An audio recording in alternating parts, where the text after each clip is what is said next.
Olá! Hoje a gente vai fazer uma análise da lição 12 que tem o título O Espírito Humano e o Espírito de Deus. Um tema profundo. Muito. E a lição organiza isso basicamente em 3 etapas. A primeira é sobre o início de tudo, sabe?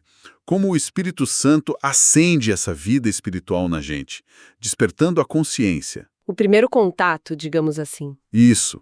Aí a segunda etapa já explora como isso vira uma comunicação real, constante, o Espírito testificando que a gente é filho, intercedendo por nós. Uhum. E por fim, a terceira parte mostra o resultado, né? Como somos edificados, transformados por dentro, até chegar no fruto do Espírito. O ponto de partida de tudo é aquela obra que convence a gente do pecado, da justiça e do juízo. Exato. E essa obra inicial é fundamental. É como se acendessem uma luz num quarto que sempre esteve escuro. De repente, você vê. Boa analogia. A lição até cita 1 Coríntios, capítulo 2, verso 14, para explicar por que isso é tão necessário, né? O que ela chama de homem natural simplesmente não tem a capacidade de processar as coisas de Não Deus. consegue decodificar. Não consegue. Por isso, o novo nascimento, a regeneração, é o passo zero. Sem essa reinicialização do sistema pelo Espírito, a mente não consegue nem começar a entender as verdades espirituais. Gostei dessa ideia de reinicialização. Então, uma vez que o sistema está rodando, como funciona essa comunicação? Como a gente sabe que está realmente conectado? E não, tipo, falando sozinho. Essa é a grande questão. E a lição vai direto em Romanos 8 para responder. O verso 16 é o centro de tudo. O mesmo Espírito testifica com o nosso espírito que somos filhos de Deus. Que é algo muito forte. Muito. E não é um sentimento, sabe? Ou um otimismo.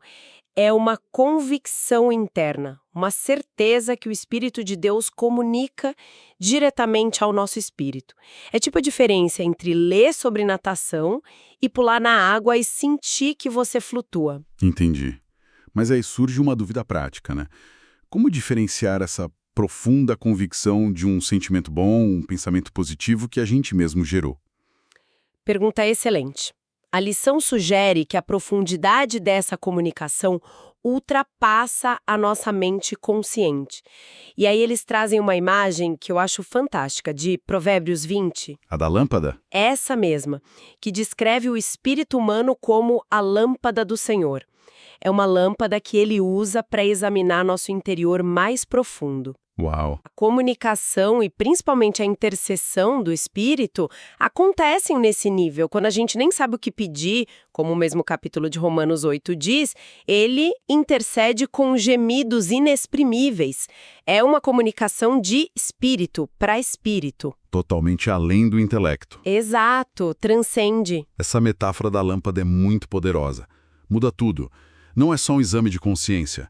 É permitir que uma luz divina ilumine lugares que a gente nem sabia que existiam. Pois é, e isso conecta direto com o terceiro ponto da lição, que é a edificação pessoal, principalmente a parte que fala da oração em línguas, que sempre gera discussão. Com certeza. Como a lição aborda essa aparente desconexão entre o espírito que ora e a mente que não entende? A lição vai direto na fonte, em 1 Coríntios 14, onde o próprio Paulo fala sobre isso. Ele diz basicamente, se eu orar em língua estranha, o meu espírito ora bem, mas o meu entendimento fica sem fruto. Fica inoperante, digamos. Isso. A lição usa isso para mostrar que a edificação pode acontecer num nível que a nossa razão não acompanha. É como se o nosso espírito fosse um músculo, sabe? A oração em línguas, nesse contexto, seria um exercício que fortalece ele diretamente. Mesmo que a mente não esteja, tipo, contando as repetições. Exatamente.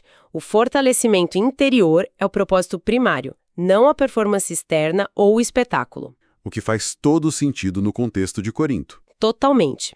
E esse fortalecimento não é um fim em si mesmo.